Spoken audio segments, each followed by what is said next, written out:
Hey guys, welcome back to my channel. It is time for another true crime video yet again, and today we will be talking about a rather controversial case. Today we will be talking about the case of Jordan Brown.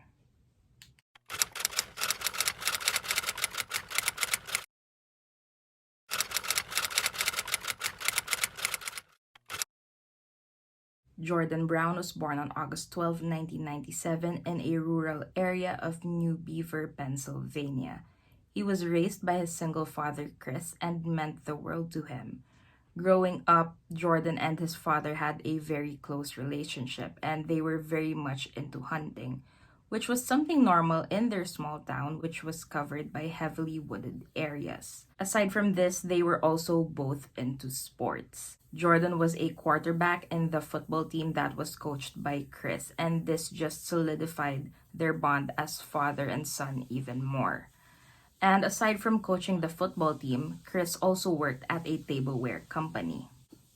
Now, these two were very happy on their own. They were content with just each other, but of course, Chris still had this longing for a lifelong partner, someone who could be a wife to him and a mother to Jordan. And he eventually reconnected with an old friend named Kenzie Hauk and began dating her. Kenzie was a single parent herself and had two young daughters, Janessa and Adeline, who were both younger than Jordan by a few years. Kenzie was described to be kind, funny, and caring, and everyone around her seemed to love her, even Jordan. After dating for a while, Chris and Kenzie finally decided to move in together. They moved into a farmhouse in the same town, and this was a great setting. The kids got along pretty well, and they were just this one big happy family. And to make things even better, soon after moving into their farmhouse, Kenzie falls pregnant and was expecting a baby boy whom she planned to name Christopher. And Jordan was ecstatic. He had always wanted a baby brother, and now he was finally getting one. And as much as he loved his stepsisters, a baby brother hits different if you're a little boy. Life seemed to be perfect at this point. The kids saw each other as siblings. Janessa and Adeline loved their new dad, and Jordan even started calling Kenzie mom. However, the seemingly picture perfect life wouldn't last very long. On February 20th, 2009, Kenzie, who was currently 8.5 months pregnant, wasn't feeling very well. She asked Chris if he could stay at home with her, however, he was needed at work. So he left after giving her a kiss goodbye, and this would be the last time that Chris would ever see Kenzie alive. The kids got ready for school, and it was a pretty normal day for all of them. Jordan was in his upstairs bedroom and went down to the basement bedroom where Kenzie was fast asleep. He went into the basement because they were actually planning on switching rooms after the baby was born, and by this time, Jordan had already moved his clothes downstairs. Now, when Kenzie saw him, she told him and her older daughter Janessa to hurry up so they could catch the bus. After getting ready, Janessa and Jordan sat on the couch until they heard the bus coming at around 8:15 a.m. And Kenzie was left at home with her daughter, Adeline, who was 4 years old at the time. At around 9 a.m., workers who were trimming trees around their property spotted a little girl crying just outside of their front door. They approached her, and this is when she said that her mother was dead. The workers then called 911, and Adeline led them to where her mother was, and this is when the responders saw Kenzie laying in bed with blood all over her. She was declared dead on the scene and was found to have been shot on the back of the head with a shotgun. They immediately called Chris in for questioning, seeing him as a possible suspect at first. However, there was proof that he was already at work when this happened, and he had no gunpowder residue on his hands, and he was cleared as a suspect right away. Janessa and Jordan were then pulled out of class and were taken into the police station for an interview. According to Jordan, the last time he saw Kenzie was when he got his clothes from the basement. He also said that as he reached the end of their driveway, he stopped for a while to take lint out of his pockets and spotted a black pickup truck parked on the other side of the street in front of their house. Now, according to Janessa, after Kenzie told her and Jordan to hurry up, they just sat on the couch and waited for the bus to arrive. Now, after these interviews, they were all sent home. I'm not sure if Janessa and Adeline stayed with Chris and Jordan after that, but I'm guessing that they were with Kenzie's family. Chris and Jordan were devastated. They just stayed together talking about the loss that they had just experienced and eventually fell asleep in each other's arms. But by around 3:30 a.m., they were awakened by knocks on their door. Still groggy, Chris answers the door only to be greeted by police officers who had a warrant of arrest for his 11-year-old son. And of course, they were both very confused as to why they would see him as a possible suspect and why a child was being arrested in the middle of the night for a murder. 11-year-old Jordan was then brought to the county jail. And according to the police, he had a motive: jealousy. They said that he was jealous that his dad's world no longer revolved around him, and that he did not want a baby brother to steal his shine. The authorities saw this as a crime of opportunity, saying that Jordan probably saw one of their shotguns upstairs and brought this with him to the basement to shoot Kenzie before she even had the chance to give birth. They also argued that a small shotgun in their arsenal smelled like it had been recently fired, even though the officer who noted this wasn't experienced in this type of thing at all. He was no expert in determining if it had actually been used earlier that day. It was used a few days prior because Jordan actually joined a turkey hunt. But this is where it gets very interesting. The investigators believe that Jordan is lying because his stories were inconsistent. At first, he told the authorities that there was no one inside the parked black truck, but then changed his story and said that he saw a man wearing a hat on the driver's seat, and when he looked at this man, he ducked and hid his face. And apparently, Janessa changed her story too.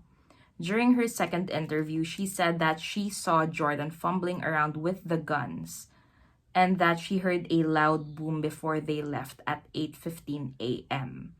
And the police believed her. They saw this as evidence that Jordan was indeed guilty. Now, to be honest with you guys, I just find this detail a bit odd and quite unfair that when Jordan changed a small part in his version of events, the police saw him as a liar trying to cover up his tracks. Meanwhile, when Janessa changed her entire story, the police believed her right away.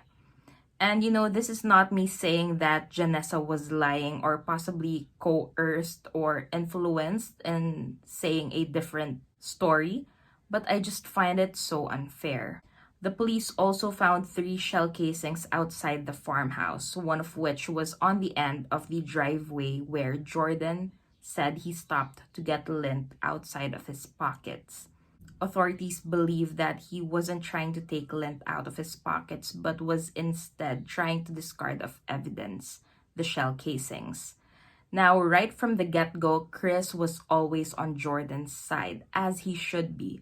He never doubted his son and believed that his 11-year-old was simply not capable of carrying out something like this. He was a child. Kenzie's family, on the other hand, were persistent, saying that Jordan was a murderer and that he had a dark side to him that no one else knew about. They kept on saying how he was a troubled kid and that his reality was far different from the picture that his family was trying to paint. They also said that he should be tried as an adult and should be put away for the rest of his life. These people were talking about an 11-year-old boy. And I do understand that you want justice for your slain family member. But I do think that these types of situations do have to be treated with more caution, especially when a kid who's got his whole life ahead of him is at stake. Now, Chris, as I have mentioned, supported Jordan 100%, as any father would. It never crossed his mind that his son would do this, and according to him, Jordan loved Kenzie and they had a great relationship. He was also very excited to become a big brother. Chris also told the authorities to look into a guy named Adam Harvey who was Kenzie's ex. Adam and Kenzie were together for 6 years and was the father of Janessa and Adeline. Now, apparently, this guy, this Adam Harvey, was aggressive and abusive. However, once they parted ways, things only got worse because Adam started to send Kenzie death threats saying that he would kill her and her entire family. After getting separated from Adam, Kenzie filed a restraining order against him. This was how scared she was of him. And at the time, Adam was fuming with anger as he recently found out that he wasn't actually Adeline's father. And coincidentally, he also owned and drove a black truck, just like what Jordan saw on their street the day Kenzie got murdered. Now, Adam Harvey was taken into custody for questioning, but he was ruled out almost immediately because A, he said he didn't know Kenzie's new address, B, he passed a polygraph test, and C, he lived 20 miles away and his truck still had snow on top of it, and it would be impossible for the snow to stay in place after driving back and forth with that distance. And Kenzie's family supported this. They never considered Adam as a suspect, even though they were well aware of how aggressive and abusive he was towards Kenzie.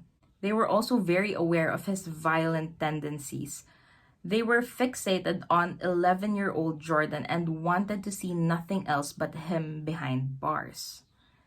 Jordan was then taken to a juvenile detention center as he awaited trial. This juvie was 200 miles or 4 hours away from their home, and Chris would do his best to drive there and see Jordan as much as he could. Jordan spent his 12th birthday there, and his dad even brought his whole football team to come celebrate with him. And this was very, very special. This was a very happy occasion for Jordan. Eventually, Chris sadly lost his job because of the time he spent driving to and from the juvenile detention center. It was just taking so much of his time. So he was struggling a lot. He lost his partner and unborn child. His son was incarcerated and now he lost his source of income.